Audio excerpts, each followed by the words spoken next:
You're listening to the Real Estate Runway podcast powered by QUATTRO Capital, where we are all about alternative business and investment strategies to help you amplify life and maximize wealth.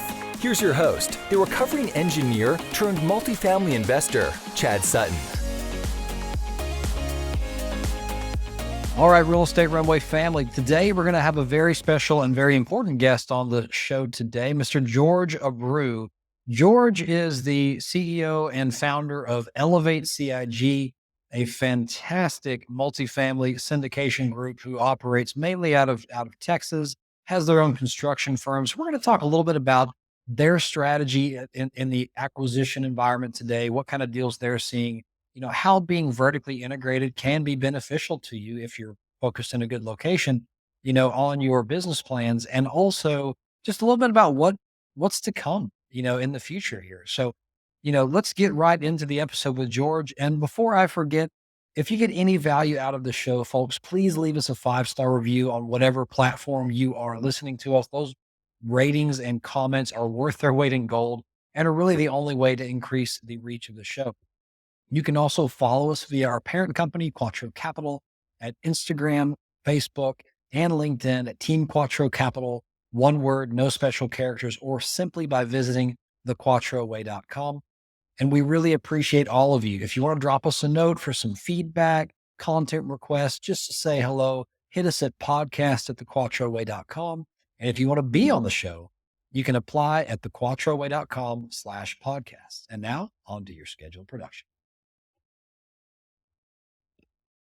All right, Real Estate Runway family, welcome to another episode of the Real Estate Runway podcast. I'm your host, Chad Sutton, and I'm joined today with Mr. Jorge Abreu from Elevate Commercial Investment Group. I love the sign right over his head if you're joining us on YouTube today. George, how are you today? Welcome to the show.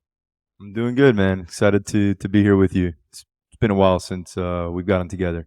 Yeah, it has. We were just reminiscing on that. I feel like the last time we saw each other was at one of the IMN conferences we were both speaking at or something like that. But the funny thing is about being an operator in the world today is we're both very public figures. And so we see each other's content probably more than we see each other, but it's always fun. So George, before we get into, our discussion today, do you mind walking us through kind of your backstory, how you, got into the space and what really made you into the George that we know today? Absolutely. So, I like to take you back maybe to college, right? So I was studying to be electrical engineer. I quickly realized I did not want to be an engineer. So I started doing some research and I knew I wanted to be an entrepreneur, but I wasn't sure exactly what. But as I did research on successful individuals, I kept running into real estate, whether that's the way they built their wealth or that's the way they took their wealth to the next level, was using real estate. So naturally, I started digging more into real estate and hired a coach. This was single family back then. Started doing some deals. By that time I had graduated with my engineering degree, and I went to work for UPS in their engineering department. That lasted for about a year until I felt comfortable enough. I was doing enough deals and quit my W-2. So that was roughly about 16 years ago now. Since then, I've done quite a bit of different asset classes, different things within single family, new construction, small multifamily, to eventually about 6 years ago now, I was introduced to syndications and large multifamily deals. And man, I just gravitated right to it. Everything I had done till that point was all about scaling. And, I started a construction company because I wanted to scale the single family, because I wanted to do more single family deals per year. So it just felt right. The fact that I can buy 100+ units one shot. So since then, I put all my focus towards multifamily, and acquired a little bit over 8,000 units, exited another 1,500 or so, and still staying pretty active. Yeah, thanks for that, George. And it's eerie how similar our stories are actually. I have an engineering background as well, and like you in college discovered, do I really want to do this? Yep. Eventually found the space. So, let's jump in a little bit and talk about, you're one of the operators who has a very keen construction mind, probably because you were, running a construction company before you started doing multifamily acquisitions. But what I'd love to hear is kind of your take today on, just where are we from a, supply chain looks very different, pricing looks very different. What 3,000 a unit used to buy you doesn't quite buy you that anymore. Just in general, how do you see the construction environment today as it relates to the multifamily value add perspective? And what have you guys had to adjust? You know what I'm saying? Yeah, yeah. I mean, it's been it's been a journey the past couple years. With COVID, and then everything that did to the supply chain issues, and a lot of it still hasn't been quite fixed yet. A lot of things we're doing different is ordering materials bulk and ahead of time, and storing them, whether it's in our warehouse, on site. Time is money in this business. We got to be able to turn those units. The last thing we want to be doing is waiting for materials. Um, so that's kind of how we've hedged against that, is just ordering things ahead of time. And pricing wise, it's some of the things have definitely stayed pricier. When it comes to new construction, some of that stuff has come down dramatically, especially your lumber and other items. Every once in a while, we'll run into usually something specialty can have a long wait, like electrical gearboxes. Right now, we're doing some hotel to multifamily conversions, and when we started that project, it was over a year wait to get that. Now that we actually closed on them, the timeline has come down quite a bit. We're maybe at like 200 days. So we've already ordered it. First thing we did was boom, order it right off the bat. So yeah, I mean, we've had to definitely make some adjustments, but we've worked through it. Yeah, that makes sense. And just curious, how are you guys structured? I mean, I think you've kind of got a construction arm as well. So, are you also acting as the general contractor on the projects? Correct. Yeah, our construction company, J&T Construction, does all the CapEx, or if it's a new build, the new construction for the project. Yeah. So let's talk about the benefits of that a little bit. So, you chose to vertically integrate from that perspective. And I think from inception, you've kind of always been that way. Actually, did the construction company come first, or did the, It didn't. A lot of people think it did, but it came shortly after the investments. I got burned a few times by contractors, and that was enough for me. yeah, that makes sense. So, I mean, that's obviously a benefit of having it, is you kind of run the show, but what are some of the benefits, economies of scale? Just how does it streamline your operation? Having your own construction home. Yeah, definitely a lot more control, right? In how the renovations get done, the time within that they get done. My systems, my procedures, my company's systems and procedures that I've put in place, happen on every deal. So it's consistent. I trust the team that's on it. These are project managers and site supervisors that I've either trained or my team has trained. So I just know it's going to get done right and done on time. So I think that alone is worth it. Yeah, I couldn't agree more. And, this is an interesting thing that I think a lot of people find out the hard way in any sort of construction project, really, or really any manufacturing even, is there's three pillars to any finished product. One is cost, the other is schedule, and the other is quality. And my little joke is pick two out of three, because you usually, if you want quality and schedule to go really fast, you're usually paying more for it. And if you want the cheapest cost, you're usually going to suffer on schedule or quality, or both, right? So there's permutations of that. But, an obvious benefit of being vertically integrated is you probably have a little more control on cost. You kind of control what you make into a profit center and things of that sort. So in general, I would assume your cost structure is better than an extra layer in the renovation. But tell me how it benefits your schedule a little bit. I mean, you mentioned you control how much time they have on site, but are you able to turn things faster than you were when you were using third party construction? Oh, absolutely. Like I said, materials wise, we have everything on site pretty much from day one for the most part on all the units. The crews that we have working on here, it's not like we're trying out a new contractor, we're trying out a new crew, right? These are guys that have been working for us for years. They know what we're looking for. They know the quality, how far to take it on some of the things, right? Like you said, if you want it to be perfect and you want it to be the highest quality, well, that takes longer, right? That's not exactly what we want all the time. Yeah, that makes perfect sense. Well, very good. I appreciate that. And I got to ask one question. So, from your early days, or I guess it could be from the vertical integration days, but give me a lesson learned. I mean, the construction it's a rewarding, but also it will punish you if you don't know what you're doing. So give me like a little lesson learned you've had over time, and maybe on the side of after you had your own construction company and maybe we're still developing it. What's one thing now that you would have done better at the beginning? You know, definitely. I think the biggest lesson I learned is to take the time up front and really do your due diligence, do take the time to have a detailed scope of work, to have your finish out spec'd out, to have everything lined up before you actually start the project. And wasn't always like that, right? I had to learn that the hard way, but it just makes for such a quicker and smoother project when you do that.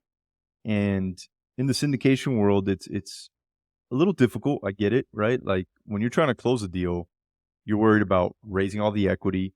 Now you're worried about the debt, right? Are you going to get retraded, or what's going to happen with the debt? You got all these things to worry about. The construction end kind of gets pushed to the back, right? But let's say you close on something and you're going to take 30 to 60 days to figure out exactly what you're doing. That's a lot of time lost, a lot of money being lost right there. So yeah, that's the best lesson I can think of.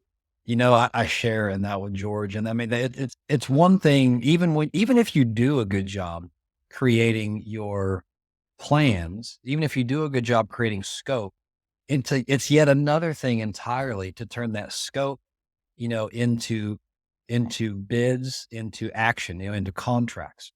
And I'm speaking Right. from, we are so spread out across the country. It doesn't make economic sense for us to vertically integrate yet, and we just choose to operate that way. But, especially if we're taking, our construction arm, our project management team and saying, hey, yeah, we have the plan. This is great. Now we've got to go turn it into, get it into a formal statement of work and get it out to the contractors, get bids back, and beat on those bids and squeeze them down a little bit, all the kind of stuff that goes Yep. on before you can sign the contract and start swinging a hammer. Similar to you, even with, it sounds like either way, if you don't do that work up front, and when I say up front, it should be happening like after diligence is done between then and close, like so that you can hit the Correct. ground running day one.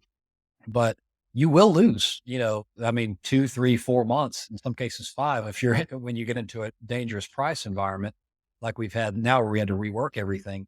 But to your point, the point you made, you're wasting money. And today that's especially a problem because you're probably still somewhat paying yesterday's pricing with higher debt.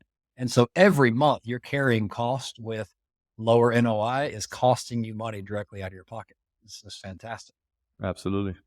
you know? Very good. Well, let's pivot a little bit to, to your acquisition strategy. So, you guys are staying very active. We are staying very active.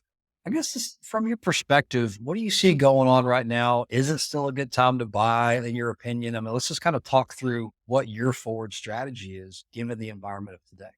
Yeah. So I mean, this isn't my first down cycle in real estate, right? We can call it that. It's definitely there.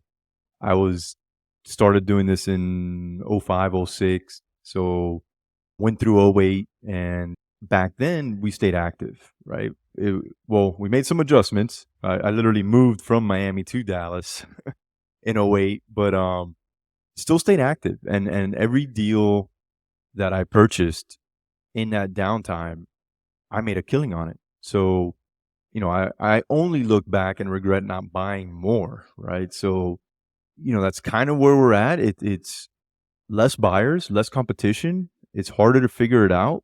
A lot more Amen to that. equity. Yeah. You're going to need a lot more equity. You're going to need good relationships with your lenders.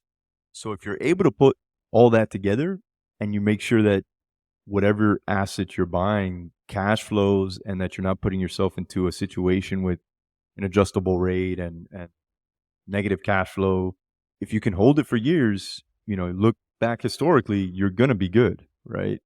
The only part I'm not stressing there is, we are trying to buy at a low basis. We are negotiating quite a bit, and some of the brokers do not like us right now with our offers, but they're not getting many offers. So, at least we're submitting something. So yeah, I think you should definitely, I think it's a buy time. I think as we go into next year, we're going to see more opportunities, but I do think there's still some out there right now.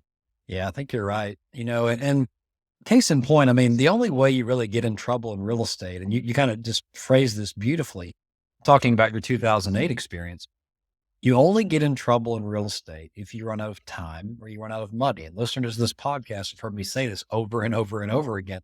And when you think about all the ways you get in trouble in real estate, that's really what it boils down to. For example, George, you mentioned try not to get a variable interest rate that gets out of control. And what will that cause? That will cause you to bleed out on, on debt service and hurt your cash. Then you're out of money. That's a problem. You wind up having to sell or do a capital call, which is the kiss of death if you're a syndicator.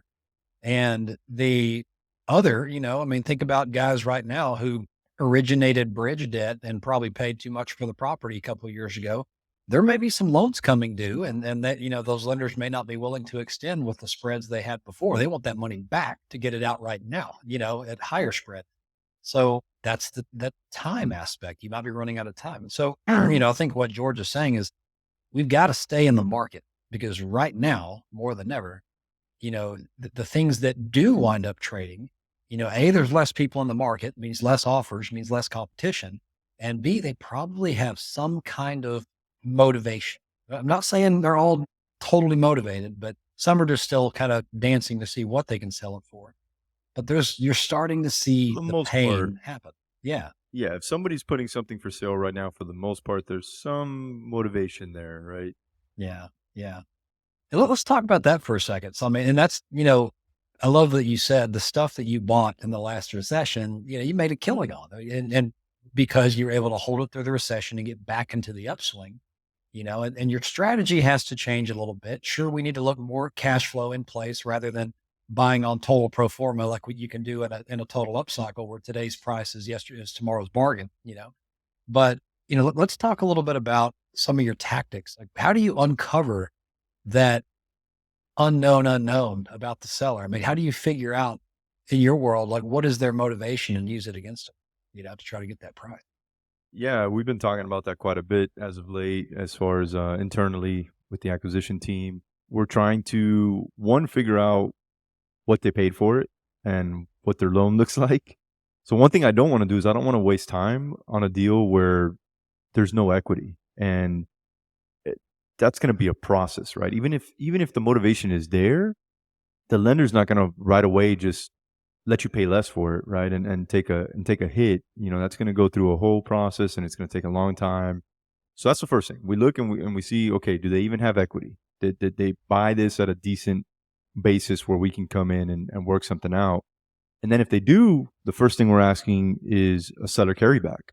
Now's the time for it. And depending how motivated they are, you can get some pretty good terms on that seller carry. We've done it. We've got almost about 30 million right now in seller carry throughout our projects.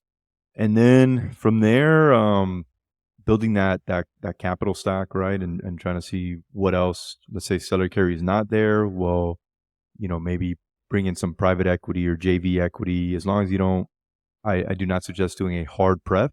Right? Then you created a whole other situation if you don't pay the pref equity. So a soft prep and then your common equity. Yeah, that makes sense, and I think one other thing I might throw into the mix, and you mentioned seller carryback. It's been hard to make, assumptions really hadn't been exciting, in the recent past. And I think now that we're seeing, Fannie Freddie debt, the 10-year treasury as of yesterday, it's down a little bit. This is, what are we at? December 6th as of this recording. The 10-year treasury is down to 3.5-ish, 3.6-ish. It was around 4.2. So you're starting to see that come down a little bit, but we're still looking at, round about the high fives and mid sixes, depending on your leverage rate with Fannie Freddie. So if you can find these deals, or if you're investing in a deal where the operator is choosing to assume the current financing, it's probably not going to pencil for a supplemental loan right now because of where the secondary rate is, but that coupled. So if you can assume, let's say maybe 50% leverage and whatever value it is, or 60% leverage, at 3% and then put a seller carryback on top of that, you guys, I mean, guys, that can be a weather the storm kind of situation and really augment the upside, So that's Yeah. So fantastic. we had only done one loan assumption going into this year, I want to think. And then now this year we've already done two, and we're doing a third one right now, Yeah. all in the threes. You know, some IO left. I mean, good, really attractive loans. So yeah, I never thought I would be this excited about loan assumption. Absolutely. For those who know how to use it, the capital stack is a wonderful thing. Yep.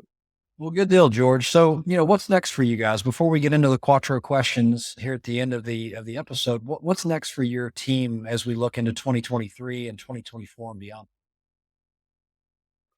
We're just trying to line up a good amount of acquisitions, nice portfolio. We've been doing a lot more A-class properties than before. Before we were doing the uglier the better. We'll still take a look at those, and if I can get it cheap enough, I'm there. But so we've been doing a lot of that, and we're able to kind of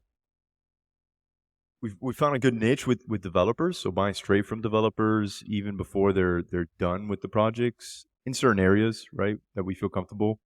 So we're trying to line some of those up already for next year. And then, I think 2024, we're going to start seeing things get maybe, I don't want to say a hot market, but it's going to start getting, rates may start coming down, and then just making sure we're positioned to take advantage of this downtime. I love it. And, that's a great analogy that I think you're making here is, folks, the interest rates and the quantitative tightening, that's nothing more than the Fed putting the economy in a chokehold and trying to choke it out, right? We hope they let go before the economy passes out, to use that analogy. I like that. But Lord, when it does, the thing to remember is the fundamentals are still there. The housing shortage is only getting worse. Rents in most of the good markets that we're looking at, they haven't even leveled off yet. They're still rising, maybe at a decreasing rate, but they're still rising. And so the interesting thing is there's a lot of capital on the sidelines, folks. And, when that chokehold is released, if we see interest rates even stabilize, you're probably going to see a lot of people come off the sidelines. And so we have a little window here. It's probably going to be 6 months, maybe a year, and then it's going to close. So, take advantage. Agree on that, man. I keep saying that. Like, it doesn't even need to start coming down right now. The second that everybody sees that it's at least stabilized, that's going to open it up a little. I think it will. The second we stop hiking. So anyway, Yep. Well, good deal. Well, let's jump over to the Quattro questions. Are you ready? I'm ready. All right, George, what is your superpower in this industry and how does it benefit you?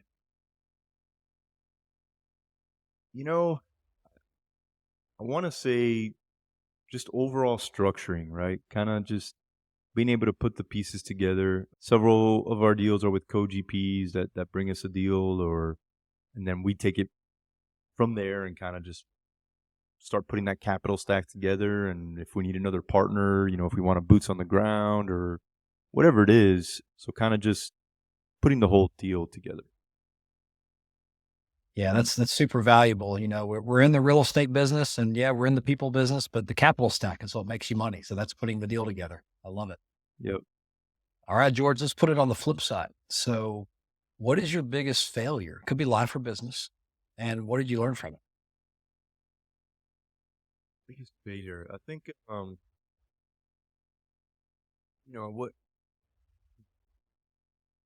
guess at one point in this journey, my real estate investing journey, I got stretched way too thin. And, with all the noise out there, I was growing my construction company, and that had several different angles. I had a 20 salesman team on roofing division within the construction company. Then I was doing multifamily renovations. I was doing multifamily ground up. I was doing commercial renovations, all while still doing single family renovations, single family flips, single family rentals, small multifamily. So, I was just trying to do everything, right?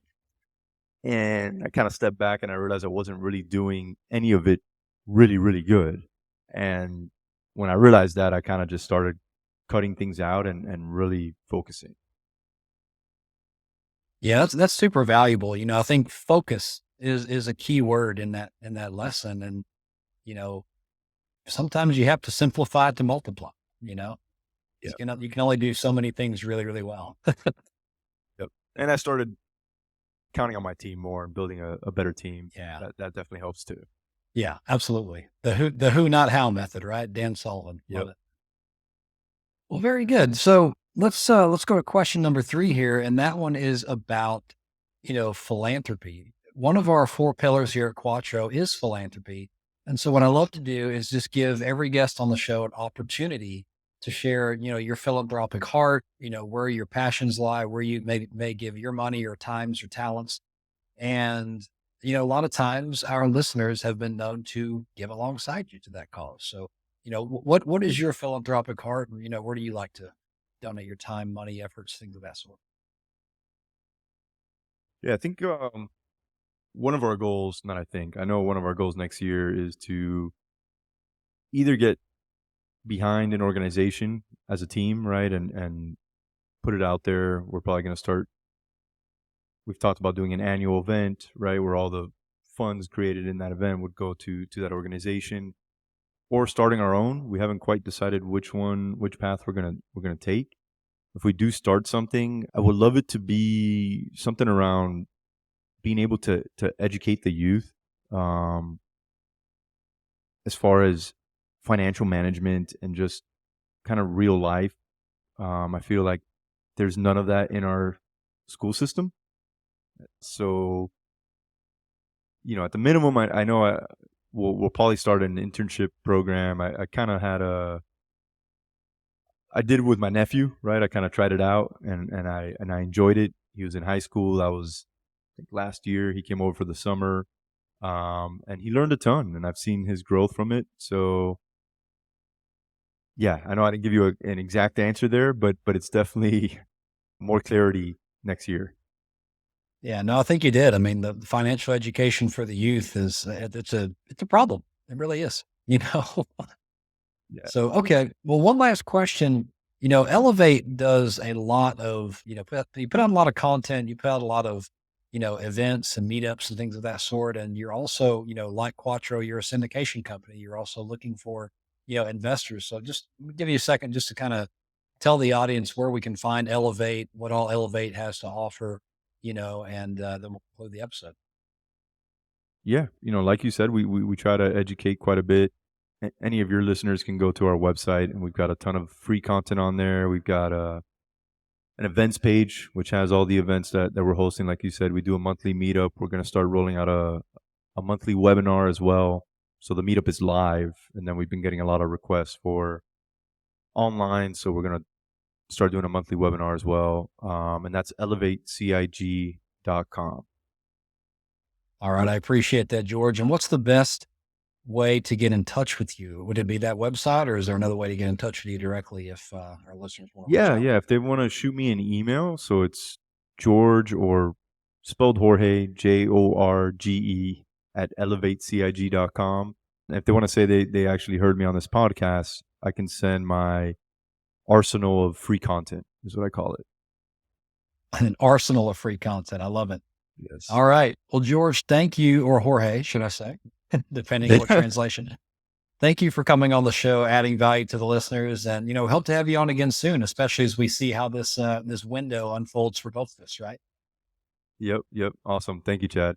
All right, everyone. This has been another episode of the Real Estate Runway podcast. Until next time, over and out. All right, Real Estate Runway family, I really hope you enjoyed that episode with George. He's just a fantastic guy, knows a lot of stuff, and he's really been through a lot. So just, having him on the show, I think was a great way to, share some knowledge with all of you and just, be calm in this environment. This too shall pass.